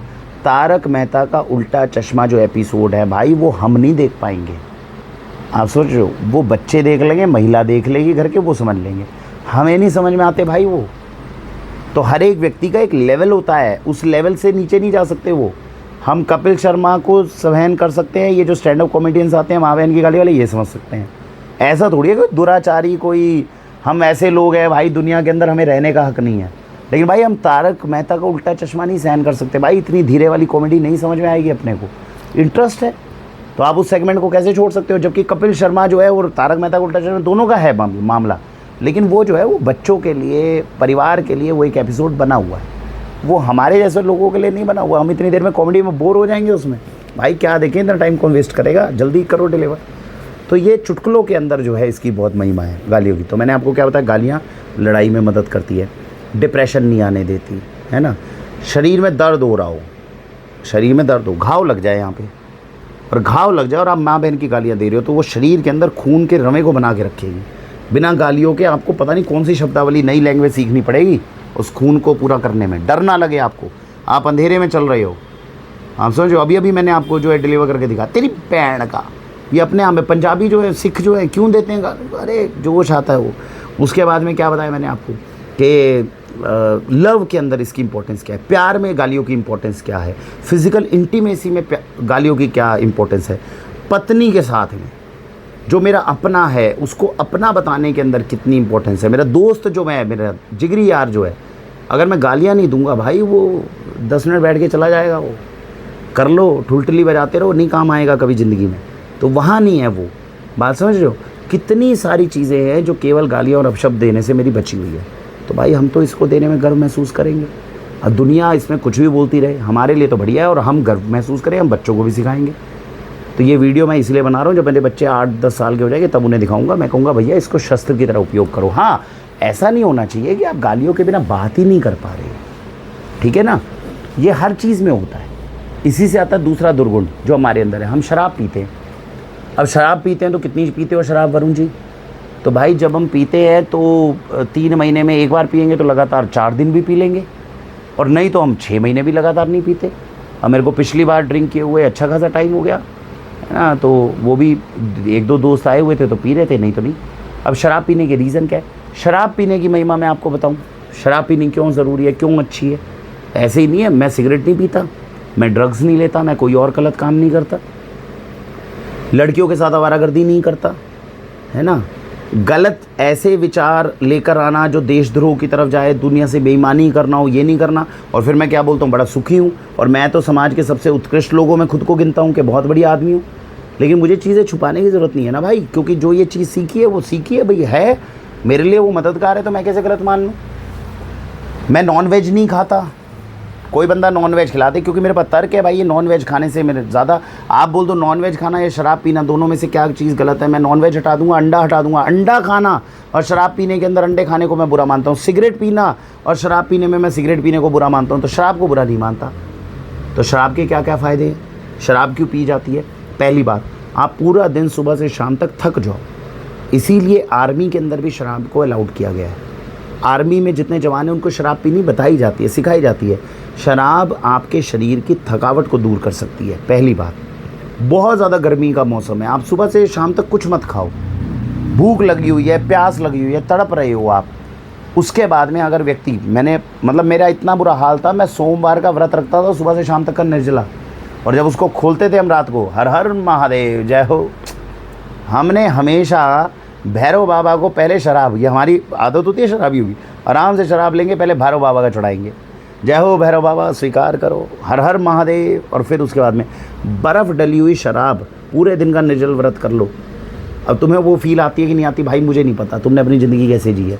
मैं सुबह से मतलब 24 घंटे का निर्जल व्रत रखता था, पहली रात को खाना खाया, उसके बाद नहीं खाया, उसके बाद में अगली रात को जब 8 या 9 पे जब आप करोगे अपने व्रत को खोलोगे, तब शराब से खोलता था सोमवार का व्रत में, और भोले का नाम लेके खोलता था। जो आनंद उसके अंदर पहली सिप से लेके पहले गिलास में आया, और भरी गर्मी के मौसम में अभी चल रही है, इस बार तो क्या भरी गर्मी पड़ी नहीं तो भरी गर्मी के अंदर मैं निर्जला वो पूरा कर लूँ व्रत, और करने के बाद भोले का नाम लेके खोलूँ। हमें तो आज तक साइड इफेक्ट नहीं हुआ, हमें तो भोले की कृपा ही मिल रही है। उसके बाद में भोला ही नहीं बुरा मान रहा, दुनिया बुरा मान रही, भाई मानने तो मेरे को क्या लेना देना। तो हमने क्या है, ठंडी बर्फ़ डली हुई उसके अंदर जब ऐसी सिप आप पहली पीते हो, निर्जला व्रत रखने के बाद पीते हो, और उसके साथ में आप थोड़ा न्यूट्रिशियस थोड़ा चखना खाना चाहिए। शराब के नुकसान होते हैं, अभी बताऊंगा क्या है, तो लेकिन उसको ले रहे हो, इससे बड़ा आनंद नहीं है। और साथ में चल जाए अगर गुलाम अली की या पंकज उदास की कोई गज़ल, पहले पंकज उदास थे, अब थोड़ी टिपिकल पे आ गए, तो भैया जीवन में आपको किसी व्यक्ति की ज़रूरत ही नहीं है ज़रूरत। अब तुमने अपनी ज़िंदगी में नहीं एंजॉय किया, भाई मैं क्या करूँ, मुझे अपनी ज़िंदगी में दूसरे किसी व्यक्ति की ज़रूरत नहीं है। आज मेरी पत्नी है, मेरे माता पिता है, मेरे भाई बहन हैं, मेरे बच्चे हैं, मेरे आसपास में सब हैं। कल को 80% से ज़्यादा चांस है कि अगर कोई भी मेरे आसपास में ना रहे, तो इतनी कैपेबिलिटी हमने बनाई हुई है, इतनी चीज़ें, किताबें मेरी दोस्त बन सकती हैं, नॉलेज मेरा दोस्त बन सकता है, समाज के अंदर लोग मेरे दोस्त बन सकते हैं, गौ माता मेरी दोस्त बन सकती है, प्रकृति में पेड़ पौधे मेरे दोस्त बन सकते हैं, इन सबसे दोस्ती करनी मुझे आती है।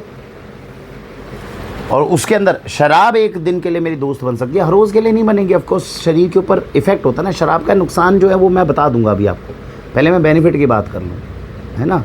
तो ये इसके बेनिफिट होते हैं कि आपने जब उस समय पर जो आपको टेस्ट मिल रहा है और जो उसके अंदर जो भाव मिल रहा है और जो ठंडक वो लेकर आ रही है शराब अंदर, वो दुनिया में किसी दूसरी चीज़ में है ही नहीं। मुझे तो आज तक नहीं मिली, मैंने तो दुनिया भर के व्यंजन खा लिए, जो उस समय पर वो स्कॉच विस्की जो है वो आपके लिए टेस्ट ले आएगी। अच्छा, इसके अलावा हमने ज़्यादा कुछ ट्राई भी नहीं किया, बियर ज़्यादा हम पीते हैं, स्कॉच प्रॉपर विस्की प्रॉपर, है ना। तो एक तो ये फ़ायदा है शराब का। दूसरा क्या है, आप भोले की पूजा कर रहे हो, भोले की पूजा करने के बाद अगर आप चाहते हो कि भोले के अंदर ही केवल ध्यान रहे, भोला ही चारों तरफ दिखे और भोले के अंदर ही मतमस्त रहो, इसको पाने के 2 तरीके हैं। या तो मेडिटेशन करके इतनी गहरी मेडिटेशन में चले जाओ, इतनी गहरी मेडिटेशन में चले जाओ जिसके बाद में केवल और केवल चारों तरफ वही शिव तत्व दिखे। उसमें मैं क्यों नहीं पहुंच पाता, क्योंकि 15-20 मिनट आधे घंटे के बाद में नींद आने लग जाती है। वो प्रारंभिक स्टेज होती है मेडिटेशन की। तो अभी हम क्या है, मेडिटेशन की ज़्यादा ज़रूरत नहीं, क्योंकि हम तो कर्म बल से जो है मोक्ष की प्राप्ति को सिद्धांत बनाए बैठे हैं ना। हम मेडिटेशन के थ्रू ईश्वर की प्राप्ति करना नहीं जानते, और ना तो जानते ना उसका अभ्यास किया, ना हम उसके लिए उसकी अपेक्षा करते हैं कि ऐसा हो जाए। तो हम किस तरीके से मोक्ष की और ईश्वर की प्राप्ति हम कर्म बल से कर रहे हैं। तो कर्म पथ पर आगे बढ़ते, जब मैं कर्म बल से कर रहा हूँ तो जाहिर सी बात है मैं मेडिटेशन में बहुत ज़्यादा एक्सपर्ट नहीं हूँ। तो मेडिटेशन में करता हूँ तो कितनी देर पूजा कर लूँगा, 15 मिनट, आधा घंटे के बाद में मुझे नींद आने लग जाएगी, नींद आ जाएगी, मैं सो जाऊँगा। आप समझे, पूजा पाठ में 15-20 मिनट आधा घंटा अच्छे से कर लेता हूँ, उसके बाद नहीं कर पाता, समझे। तो मुझे अगर भोले का सानिध्य प्राप्त करना है और मैं चाहता हूँ केवल भोला ही भोला चारों तरफ दिखे, तो आप भोले के भजन चला लो, और उसके साथ में जिस दिन आपका मूड बनाओ, जिस दिन आपको अंदर से ना एक फीलिंग आती है कि यार आज शराब पीने का ही मन है, और उसी दिन आप शराब पी रहे हो, तो भाई साहब जो आप उस समय पे शिव तत्व को जिस तरीके से आप शराब पीने के बाद महसूस करोगे, महसूस तो हम वैसे भी करते हैं, अभी भी मैं शिव का नाम ले रहा हूँ तो शिव मेरे अंदर है, लेकिन जो शराब पीने के बाद आप शिव को महसूस कर सकते हो, या नारायण को महसूस कर सकते हो, ईश्वर को किसी भी रूप में महसूस कर सकते हो, दिल साफ़ होना चाहिए, तो वो आप बिना शराब के नहीं कर सकते। इतनी बेहतरीन चीज़ है। तीसरी इंपॉर्टेंट बात, शराब पीने के बाद में जो कुछ आपके अंदर है वो बाहर निकल जाता है। आप समझिए, आप अपने अंदर गंदगी भर के रखो, वो बाहर निकल जाएगी। आप अच्छाइयों से भरे हो, शराब पीने के बाद वो निकल जाएगी। मेरी पत्नी इतनी ज़्यादा खुश है मुझे शराब पिलाकर, क्यों? उसको बेचारी को शुरू से एक ही इनसिक्योरिटी है, क्या, कि मैं ज़्यादा इंपॉर्टेंट हूँ इसकी ज़िंदगी में कि एक्स गर्लफ्रेंड है। अब वो बेचारी एक्स गर्लफ्रेंड को 8-9 साल हो गए, उसने तो शादी नहीं करी हमारे चक्कर में। अब जब तक वो शादी नहीं करती, इस बेचारी को इनसिक्योरिटी रहती है कि कहीं ये भाग ना जाए। 8-9 साल हो गए। अब इसका विश्वास कब बढ़ता है? जब भी मैं शराब ज़्यादा पी लूँगा तो ये बेचारी आके मेरे पास बैठ जाएगी, क्यों, और तो कोई है नहीं परिवार में। और कौन शराबी आदमी के और कौन आके बैठेगा? पत्नी आके बैठेगी। पत्नी आके बैठी है, अब आप होश में हो नहीं तो अंदर से क्या निकलेगा कि भाई मैं तुम्हारी इज्जत कितनी करता हूँ, समझ नहीं गए। और उस समय पर जितना भाव, भाई पत्नी, मैंने क्या बोला, पुरुष जो होता है वो शब्दों के माध्यम से कुछ भी बोले, वो अपनी समझता है तो कुछ भी बोलेगा उसको। अंदर तो प्यार है ना, अंदर तो सेक्रीफाइस है ना जाने ऐसी कितनी लड़कियां हैं जिनको हमने इनकी वजह से जो है ना बोला है। अब वो हमारे पास में ऐसा काम तो है नहीं हम आज रात को बैठेंगे, हाँ जी डार्लिंग जी बात करो, हमसे तो नहीं। बात करने के लिए 2 चीज़ों का सहारा हमें चाहिए, एक तो गालियाँ और एक शराब, तभी हम किसी से बात करेंगे, नहीं तो हमें बात ही नहीं लंबी खिंचती हमसे। तो अब शराब पी रखी है दबा के, अब पत्नी को लेकर बैठ गए, अब पता ही नहीं है टाइम क्या हो रहा है। तो मेरी पत्नी मुझे शराब पिला के इसलिए खुश है कि 5 महीने में सही, 3 महीने में सही, जिस दिन ये शराब पी के अगर सोया नहीं, शराब पीने के बाद नींद आ जाती है, हमें तो नींद आ जाती है, तो शराब दबा के पियो, आधी बोतल पी जाओ, फिर आपको नींद आ जाएगी। शराब पीने के बाद जब नशा चरम सीमा पे हो और नींद आने से पहले मेरी पत्नी मेरे पास बैठ जाए तो मुझसे सब गुलवा लेती है। अच्छा और बताओ क्या मन में है, निकालो। वो बेचारी, उसके लिए सबसे खुशी का पल कितना है? ऐसे तो ये पकड़ में आएगा नहीं, आएगा काम से काम में आने के बाद में सो जाएगा सब।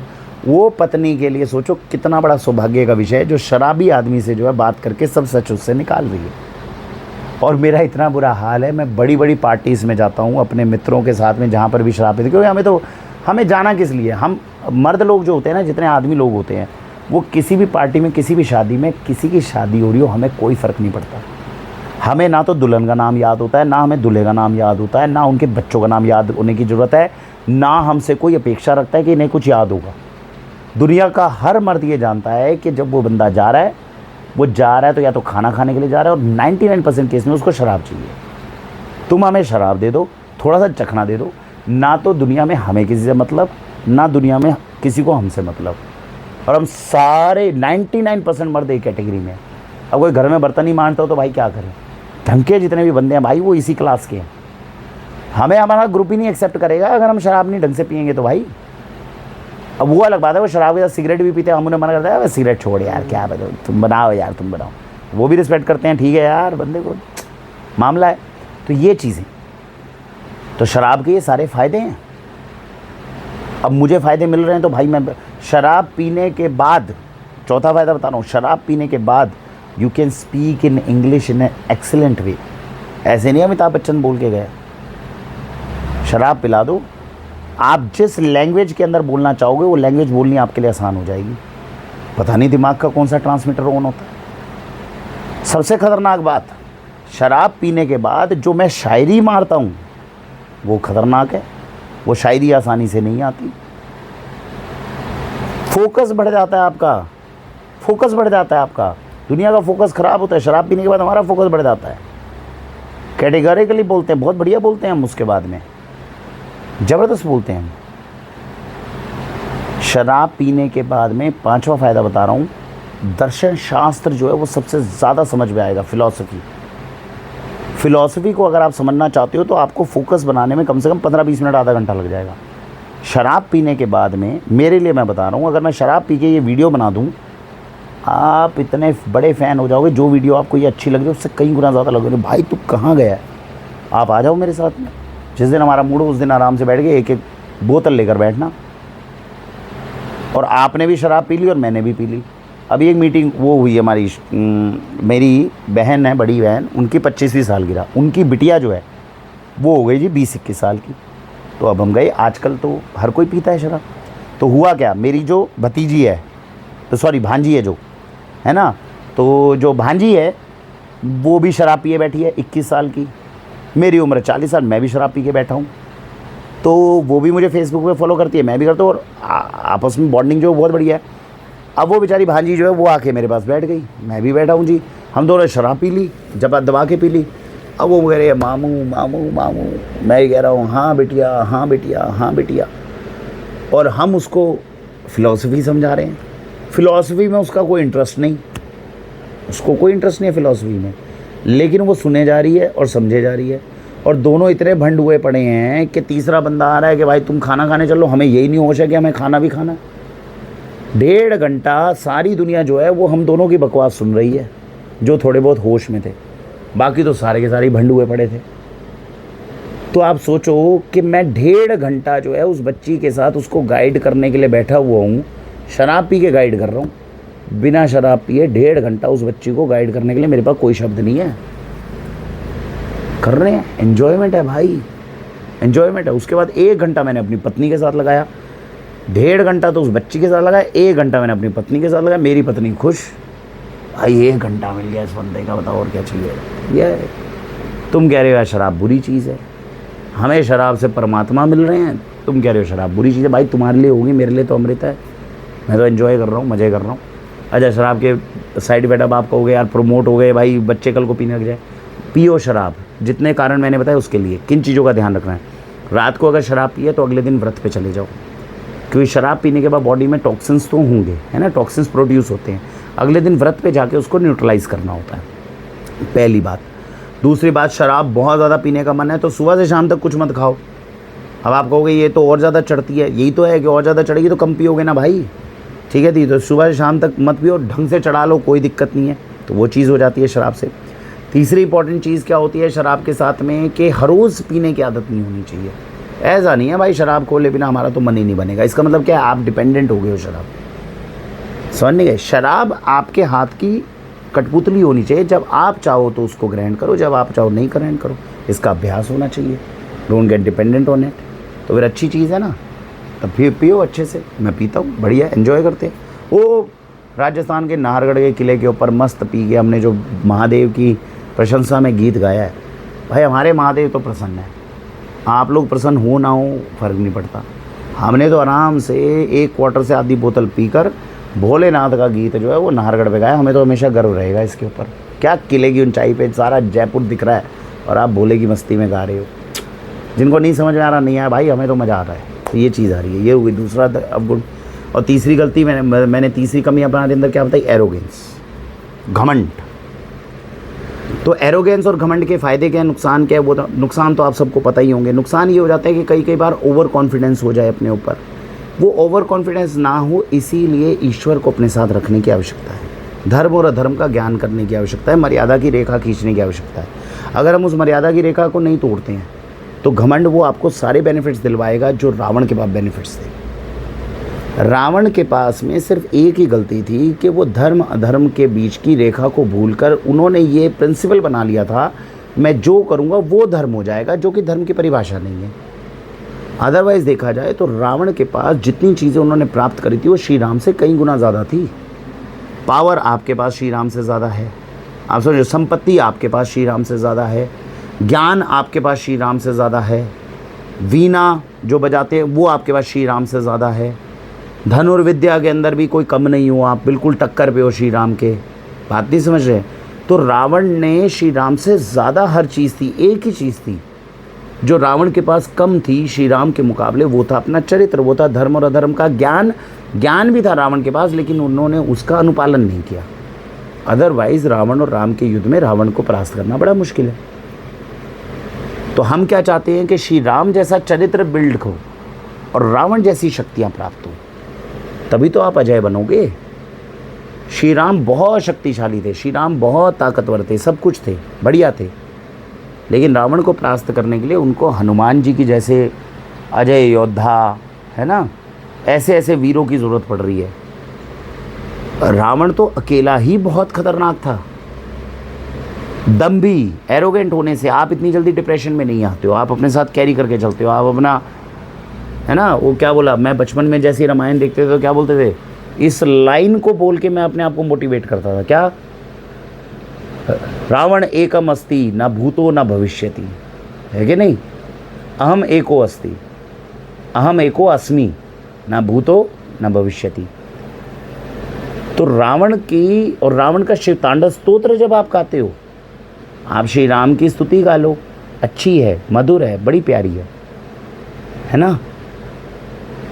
तो जब आप शिव स्तुति गाते हो, श्री राम की स्तुति गाते हो, श्री रामचंद्र कृपालु भज मन हरण भव भय दारुणम नव कंज लोचन कंज मुख कर कंज पद कंजारुणम।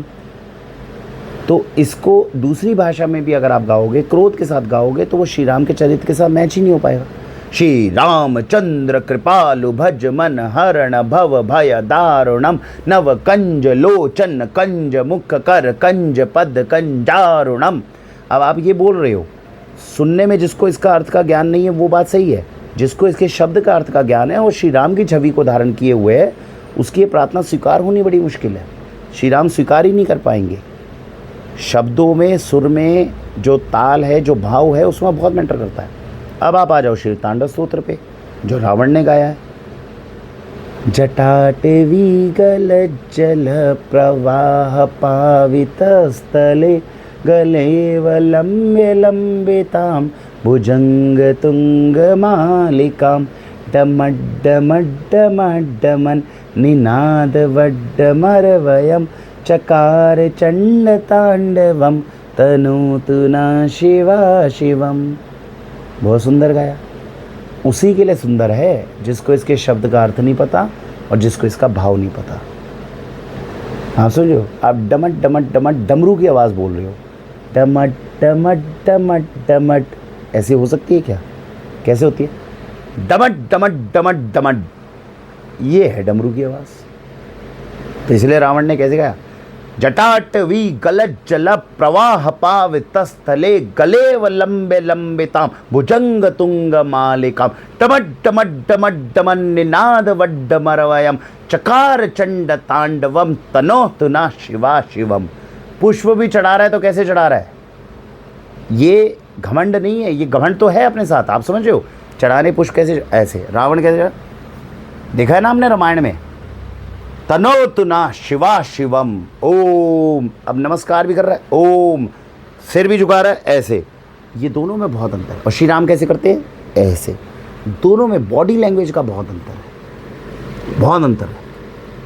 तो इसलिए आर्मी में क्या कहा जाता है, जो सैनिक होता है वो भी लड़ता है, वो स्वाभिमान के साथ लड़ता है। सर तो ऊंचा दोनों में हो सकता है, स्वाभिमान में, अभिमान में। दोनों में अंतर क्या है? अभिमान में जो व्यक्ति है वो धर्म को भूल जाता है। स्वाभिमान में और अभिमान में, दोनों के अंदर आप ऊंचा सिर करके चलते हो। स्वाभिमान के अंदर आपको धर्म का ज्ञान होता है, आपको मर्यादाओं का ज्ञान होता है, और अभिमान में ये नहीं होता। तो हमें लगता है, क्यों बोला मैंने लगता है? क्योंकि हर व्यक्ति को लगता है कि वो समझदार है, हमें भी लगता है कि हम समझदार हैं। तो भाई लगता ही बोल सकते हो, अब समझदार हो कि नहीं हो वो तो वक्त बताएगा। तो हमें लगता है कि हम स्वाभिमानी हैं, है ना? एरोगेंस है, दम्भी है। इस एरोगेंस से जब सामने वाले का नुकसान करने लग जाएंगे तो यह धर्म हो जाएगा। इस स्वाभिमान को, इस एरोगेंस को मैं अपने लिए ऊर्जा का जो स्रोत है वो मानकर चल रहा हूँ, तो ये मेरे लिए अच्छा है, इसमें कोई बुराई नहीं। तो ये 3 बुराइयाँ थी जो हमारे अंदर पाई गई, और जो भी यूज़र मोहतरमा या सज्जन व्यक्ति जो भी थे जिन्होंने करा, हम आपके विचारों का सम्मान करते हैं, है ना? लेकिन हम इसको बुरा नहीं मानते। जो हमने कमेंट किया उसके लिए तर्क के ऊपर ही मैंने ये वीडियो बनाई है। आशा है इससे कुछ हमें चीज़ों की अंडरस्टैंडिंग मिली होगी। आप अपने विचार बेबाक होकर साझा करिए, क्योंकि जैसा मैंने बताया, कोई तो प्लेटफॉर्म हो जहां अपनी बात को हम आराम से समझ सके, उस पर तर्कशील बात कर सके। मैं फिर कहता हूं, हो सकता है हमारे तर्क गलत हों, हम सही ना कर पा रहे हों, है ना? लेकिन इस चीज़ का फैसला कौन करेगा कि आप सही और हम गलत, और हम सही और आप गलत? ये तो समय करेगा। जब आप भी धरती पे नहीं होंगे, हम भी नहीं होंगे, तब ये वीडियोज़ होंगी, तब ये कमेंट्स होंगे। दुनिया इसको अपने हिसाब से आंकलन कर लेगी इसका, है ना? इसी के साथ भारत वंदे मातरम।